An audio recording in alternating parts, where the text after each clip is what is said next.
Hakeem Jeffries, Timu Obama himself, Dollar Tree Obama. As of late, he's been known as Chuck E. Cheese Obama, was just on CNN pushing the same tired Democrat message, but it's just not hitting the same. Partially because you are now having hosts on CNN who are actually doing some investigative journalism work, calling out Democrats by using their very own words against them. Jeffries wants you to believe that they're fighting for health care, affordable health care for Americans. Every time I hear them say that, I can't help but think that they're admitting Obamacare is a complete and utter failure, though. But for Hakeem Jeffries and the Democrats, this isn't as much about healthcare as it is about power. You see, there's a political tug of war going on, not just between Republicans and Democrats, but inside the Democrat Party itself. There's a growing rift between the radical left as well as the current leadership, Chuck Schumer, Hakeem Jeffries, and they are on the hot seat. And with 42 million people set to lose their SNAP benefits come the first of the month, for Democrats, it's a small price to pay for leverage. But now you have even CNN digging deeper and confronting Democrats about their past words and actions, questioning why their stance has changed on government shutdowns compared to what they said in the past. And Timu Obama's answer when confronted with that question is exactly why not even those within his own party respect his leadership. And so we're breaking it all down, showing you how each side is presenting their case and what it means for the people caught in the middle. As always, guys, the best way you can show your support and that you enjoy the content is by hitting that thumbs up. That tells me you like the video. And subscribe for more breakdowns just like this. My lead source tonight is one of those Democrats that the speaker just mentioned, the House Minority Leader, Hakeem Jeffries of New York. And thank you, sir, for being here. What's your response to Speaker Johnson saying that he has given up on Democratic leadership, i.e. you? Well, Mike Johnson hasn't even tried to sit down and negotiate with Democrats during the 29 days that Donald Trump and Republicans have actually shut the government down.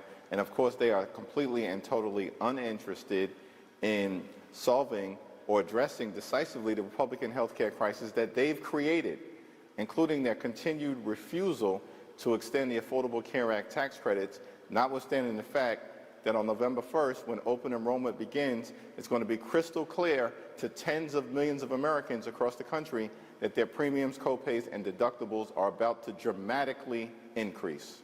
What bothers me about every time Hakeem Jeffries goes and opens his mouth and repeats that same talking point is that Democrats knew this was going to happen. This wasn't a cut that Trump made where he slashed it and it just went away. This was something that had an expiration date on it. And they knew the expiration date because they put it there themselves. But instead of trying to find a solution to fix Obamacare because it is broken, they need these subsidies to prop it up to make it look like it's affordable, or find an alternative solution that works better, they sat on their hands and did nothing and basically waited for the crisis to hit. And now they're pointing the fingers and demanding Republicans solve a problem that they created. And the entire time, Jeffries is just recycling the same tired talking points, acting like repeating slogans is a substitute for leadership. But listen to how he responds after the host confronts him with video footage of how he responded passionately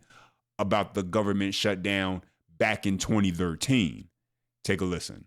Before you were the House Minority Leader, there was a government shutdown back in 2013. It was Republicans who would not vote to fund the government at that time. I want to listen to something you had to say then. We're in the midst of a government shutdown right now that is unnecessarily forcing pain on the American people. It's a shutdown that was manufactured by the House GOP that has resulted in a situation where Americans all across this country have now been put in jeopardy. That's a tragedy of epic proportions. I wonder what Hakeem Jeffries of today would say to the Hakeem Jeffries of 2013 who had that message in terms of wanting to pass a clean CR so Congress could get back to work. Well, the Hakeem Jeffries of today definitively agrees with the Hakeem Jeffries of yesterday from the standpoint of, listen, we've said to Republicans, get to the negotiating table. We want to find a bipartisan path forward. We want to reopen the government. We're standing by hardworking federal employees, but we need a partner in that effort. But we don't have a partner. Literally, Donald Trump, over the last 29 days, has spent more time talking to Hamas and to the Chinese Communist Party than to Democrats on Capitol Hill who represent half the country. And that's extraordinary in and of itself. And we've said we will pass a spending bill that's bipartisan, that makes life better for the American people. What we will not do is support continued Republican efforts to rip health care away from everyday Americans. Chuck E. Cheese Obama can try and twist and use as many different words to explain it as he likes, but the Democrats are holding the government hostage.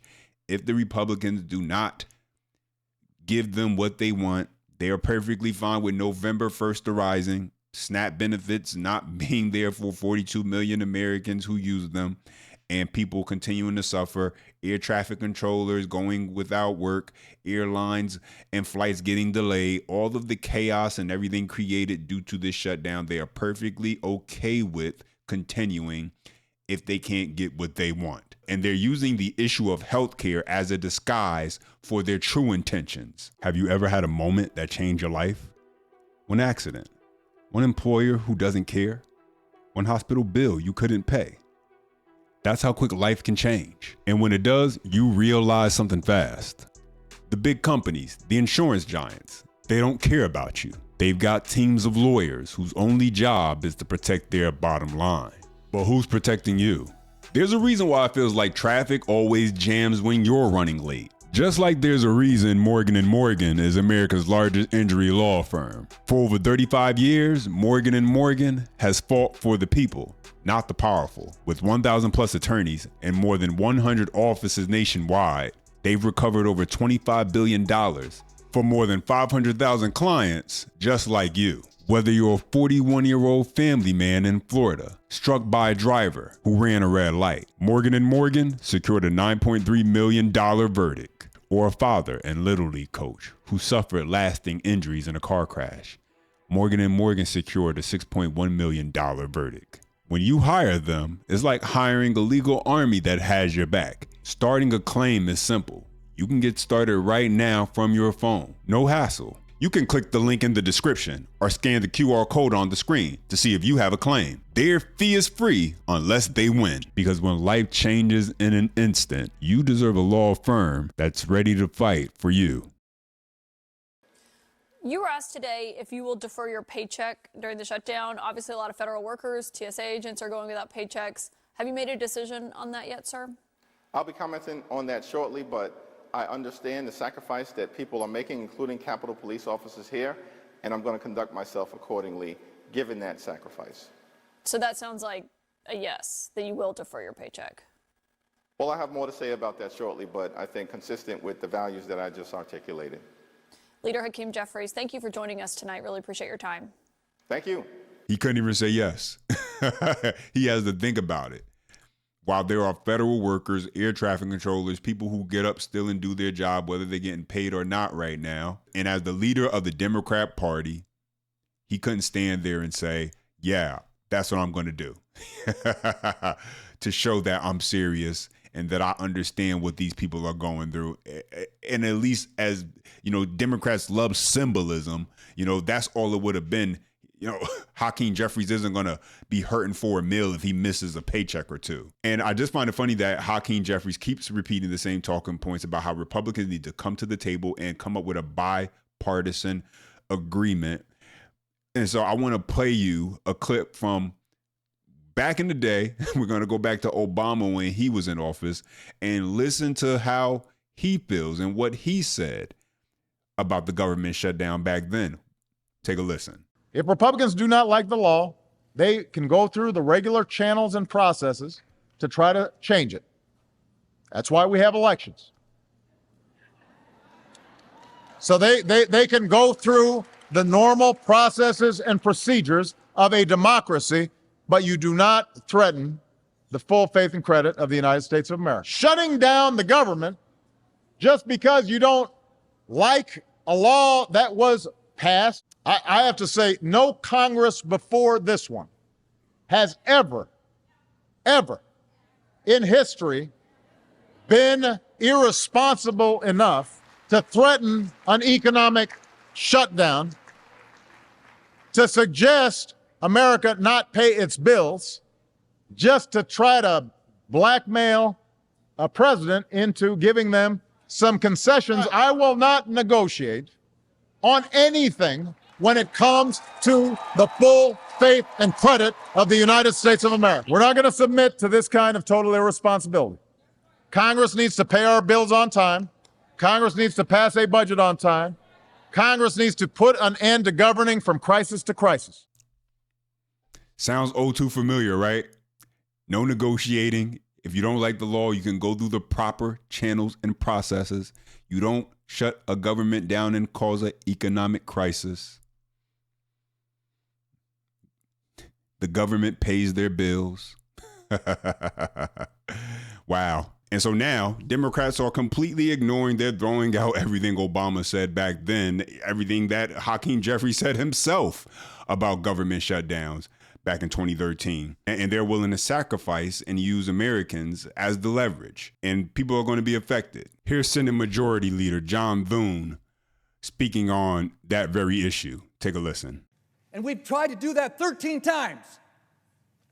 And you voted no 13 times. This isn't a political game. These are real people's lives that we're talking about.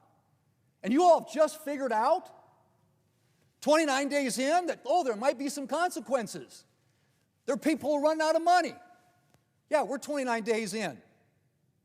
And they've done their best to make sure that a lot of these programs are funded. But at some point, the government runs out of money. 13 times, people over here voted to fund SNAP. 13 times they voted to fund WIC. My aching back. Finally realized this thing has consequences. Well, you know what? What Democrats are doing here, they're making plans to keep the shutdown going. I guess one of the biggest differences between the 2013 government shutdown and the one that we're experiencing currently today is that Democrats are just willing to make people suffer far more than Republicans were. They're willing to use the American people as leverage, who depend on their paychecks because that's their occupation and what they do for a living. They're willing to sacrifice and use those people to get what they want, to regain the power they feel they deserve. One more part of the story for you guys, Mike Johnson speaking, because currently we've had the president of the Air Traffic Controller Association speak out about this government shutdown coming to an end, urging Democrats to sign the bill. Democrat Senator John Fetterman out of Pennsylvania speaking out, urging his fellow party members to bring this shutdown to an end, as well as the largest and most loyal labor union to the Democrat Party coming out telling Democrats to end this government shutdown. Here's Mike Johnson speaking on that. Take a listen. And they are very upset about that. The tension is rising. You had Senator John Fetterman of Pennsylvania, for example, who just yesterday, I think it was, accused his own party of, quote, playing chicken with the food security of 42 million Americans. He's right. And you've seen now the avalanche of people and organizations and institutions calling on the Democrats to reopen the government and vote for the clean CR. You got labor unions, you got the largest airlines in America, you got independent voters, working class Americans across the country. They are all pleading with the Democrats to do their job and stop using their hardships, the people's hardships, for the Democrats' political games in Washington. Yesterday, there was a lot said, written about an editorial that was in the Washington Post. I commend it to your reading if you haven't seen that. But it reads in part just one line out of that. I would like to stand up here and read you the whole thing. The Washington Post, as you know, is not generally on my side. They said, quote, Democrats openly acknowledge that they refuse to do this, reopen the government, because it would mean giving up their leverage. The Democrat Party seems to believe that using the American people as leverage will work in their favor. They assume the public is on their side because they've historically been seen as the more popular party. But here's the reality. Donald Trump was the first Republican to win both the popular vote and the Electoral College in 20 years. And so the political landscape has shifted. And what this shutdown is really exposing isn't strength, but how far the Democrat Party has drifted towards the extremes. But now I want to hear back from you. I appreciate when you guys take the time to chime in. And don't forget, you enjoy the content, hit the thumbs up. That tells me you like the video. And subscribe for more breakdowns just like this. And as always, until next time,